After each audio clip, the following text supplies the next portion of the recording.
Okay, this today is really this lesson today, I would say, and let me see if I can phrase this the right way. It's lesson number 349, and it really is, to me, within it. It's almost as if lesson 349. Today I let Christ's vision look upon all things for me and judge them not, but give each one a miracle of love instead. Okay.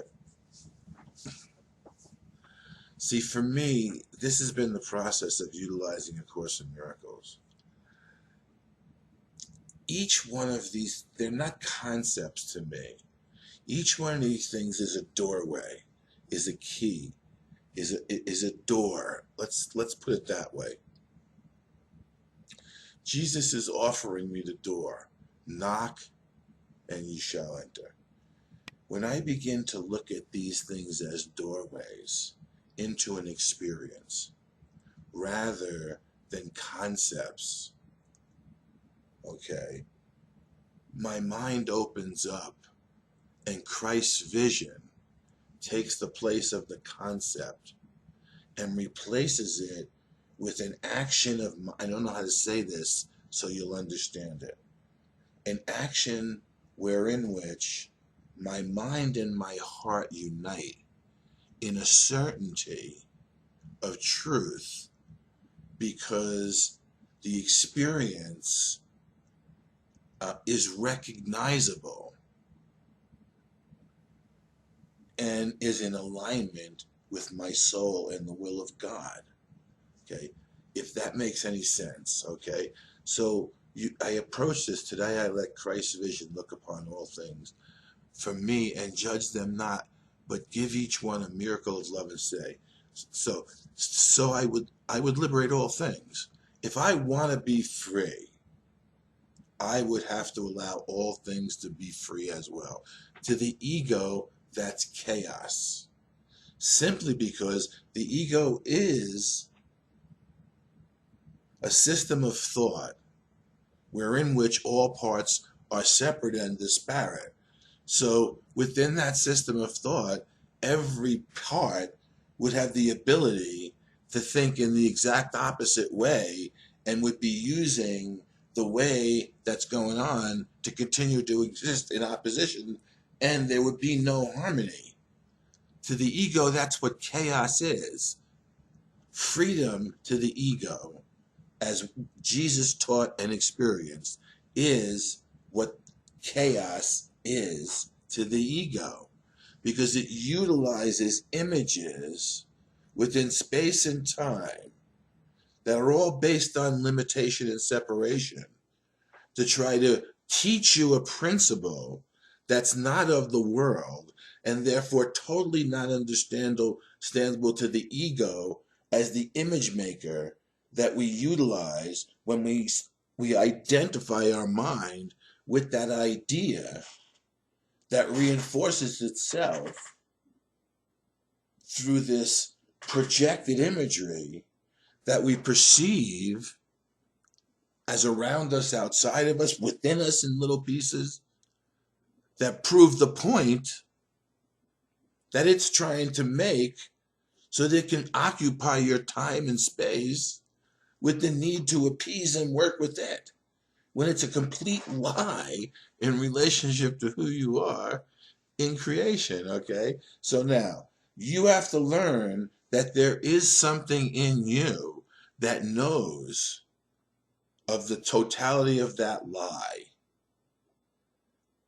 and yet recognizes the lie as no longer tolerable to the condition of integration that you're enforcing upon yourself within your desire to allow yourself to be whatever it is you were created to be, because you were created to be something. And everybody here is searching for the meaning of what they were created to be. And there's no meaning separate from what you were created to be. So you have to go back to what you were created to be. And therefore you must go back to what created you to be what you are. begin to make peace with yourself within that relationship, and you'll begin to utilize the making of the peace within yourself in that relationship, within the relationships of the world, because you'll begin to utilize the Christ vision that comes from the recognition of the self that you are created by our Creator and Father as the truth of who you are, in a realignment and introduction of a harmony that's not of this world. But as we've been reading in all these lessons, when we trust it, the grace of God will fulfill all our needs. So we need to give ourselves a moment. Okay, let's look at time. Here's a moment of time and space. You've been doing everything you were doing in all your life, blah, blah. Now I'm going to give myself a moment. I'm going to take this time out right here, right now. I'm going to give myself a moment, a time and space, wherein which the dedication is going to be not to what I can always pick up. It's like Alcoholics Anonymous almost. Okay. Your misery is refundable. At any point in time in Alcoholics Anonymous, if you want to go back to being the way you have always been, the option is always there to go out and pick up a drink and drink, or whatever your choice of whatever it is that you have been utilizing. Okay, that's always the option. Okay, that's always the option here in space and time. But that's all that's been happening. Okay, now what Jesus is offering us behind door number 349 is the ability to have an experience that is entirely different and comes at no cost to you, other than the willingness to let this time and space be utilized in a way that works for you, to allow His words and experience to be true within the shared relationship of the Christ mind that we exist as one in. Okay? So Jesus would liberate all things. He's got to liberate you, but He can't liberate you without your decision to be liberated. So He's offering you the way in which He knows a miracle of your liberation and His liberation can be a shared experience. So that in the new certainty and power of the sharedness of the experience, the separative nature of the power the ego presents to you no longer entices you, because in the shared nature of the experience you're having as a Christ mind, and as you learn to utilize this new law that's about to be presented to you, everything becomes yours. And once it's yours, the proof that it is yours is in the giving away of it rather than the retention of it, because every time you give it, the door behind which it was stored remains open, so you can learn to give more. And remember, we've been taught by Jesus that the miracle affects our perception of the world of space and time, and gives us, where there was previously lack, a gift from the divine, much like Jesus when He multiplied the loaves and fishes, that solves the problem. And the problem of space and time is always one of separation, therefore lack and sacrifice. So that comes to an end experientially in you. People want to know, the problem that most people have with A Course in Miracles is they want to know what it looks like prior to them giving themselves the gift of the space and time as a demonstration to the Holy Spirit that they really do want to try something different, rather than enter into an agreement based on the way they've always been doing things, thinking they could buy it, which you can't. So would I liberate all things I see and give to them the freedom that I seek? Okay, you only can, for thus do I obey the law of love. Okay, the law of love is the law of the totality of creation. It's not a static definition of what love is. Love is an activity of our creative reality. And as our soul is a part and parcel total within the whole, okay, our soul is the activity of love being created by the Father and creating more, as that is what it's designed to do, as what love is as creative power in reality. Okay? That's the law of love. For thus do I obey the law of love and give what I would find and make my own. Okay, when I obey the law of love, I find out that I give what I would find. So let's say here, love is letting go of fear. Okay, let's use that. So I'm going to obey the law of love here, right?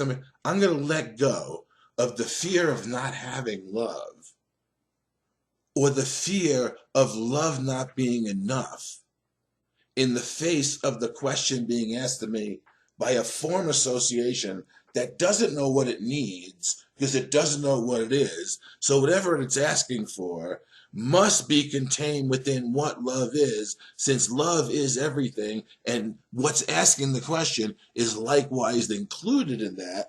And if it could get a dose or an opening through you being willing to know his mind, like your mind, must have an opening. So somewhere, if you don't try to arrange how it happens, including the definition of the substances with which he's asking you, and you just stop and give yourself that time in that space, what will happen is miraculous.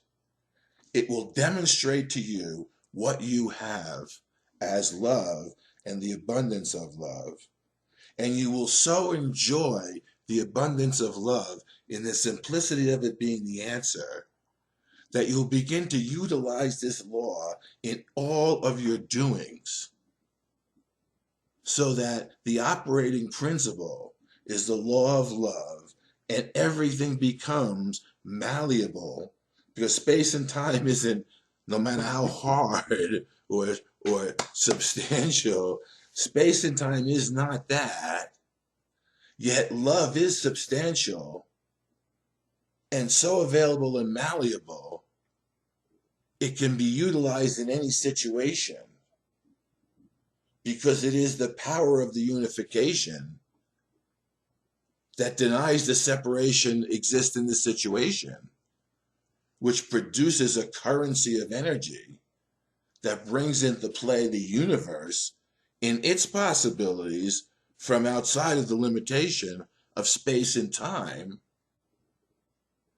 where we previously thought the solution was in the problem, as we were both defining it in the relationship, because the solution in that definition was always one of lack, rather than the solving in the nature of the condition of lack that exists as our reality behind door number 349. It will be given me because I have chosen it as the gift I want to give. Father, your gifts are mine. Each one that I accept gives me a miracle to give. The nature of a miracle is not that it operates within linear temporality and arithmetic addition, or it's a multiplication of an infinite possibility of solution within a definition that was an attempt to exclude it. Because in the inclusion, the necessity to define would eliminate the ability for the problem to exist, and there'd be no need to hold anything together any longer. It would be all love, emanating from a single reality, an extension that is eternally and infinitely recognizable by everything that participates as you do, and it is here and now. and giving I would receive. I learn your healing miracle belongs to me. Yes. The more I give, the more I receive. It's the law to have all, give all, to all. Okay, that's a principle. Here's the way the ego attempts to do the course. It attempts to set up hypothetical situations in your mind when you hear that phrase, wherein which it uses the images of your past association with yourself and therefore with everything, including God. It manufactures images out of the condition of lack and separation you have already been living in. And they're all fearful images that prevent you from seeing there's a way to have all by giving all, because it shuts you off from the universal love and light that you are by putting you within a condition of limitation based on the imagery it offers you, wherein which there is no solution. So it's all fractals of the same non-solution in pretty forms that offer the solution, that offer a picture of the solution without the underlying need that the picture presented in the first place. If you get, our Father knows our needs. He gives us grace to meet them all. And so we trust in Him to send us miracles to bless the world and heal our minds as we return to Him. We're healing our mind back to the totality of where we are in reality as we are created to be there by integrating the principles that we lost contact with and made the world's principles up to operate by instead. And now most of us have reached the point where we recognize the world doesn't offer us any solution, so we're willing to try something different. But the ego is always attempted to co-opt it by offering to you that which is different within the framework of everything that's the same. So the only way out is by choosing a door and allowing it to be opened unto you when you knock. But don't expect anything of your own making or of the world's making to be behind it. Expect everything to be waiting for you, and the joy of the discovery that you have always been a whole perfect part of that everything will be so beyond anything you believe will occur to you. You'll rush back in because the nature of the discovery is the necessity to share what's just been discovered, because that's how you keep it. And that's what this lesson is teaching.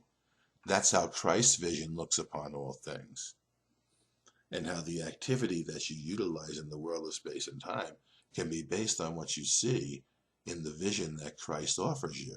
Because the vision that Christ offers you, you know in your heart and your mind, is shared somewhere within all of us, because you recognize your brother as the Christ along with you, along with the one who offered you the ability to go beyond the door to experience yourself as the Christ.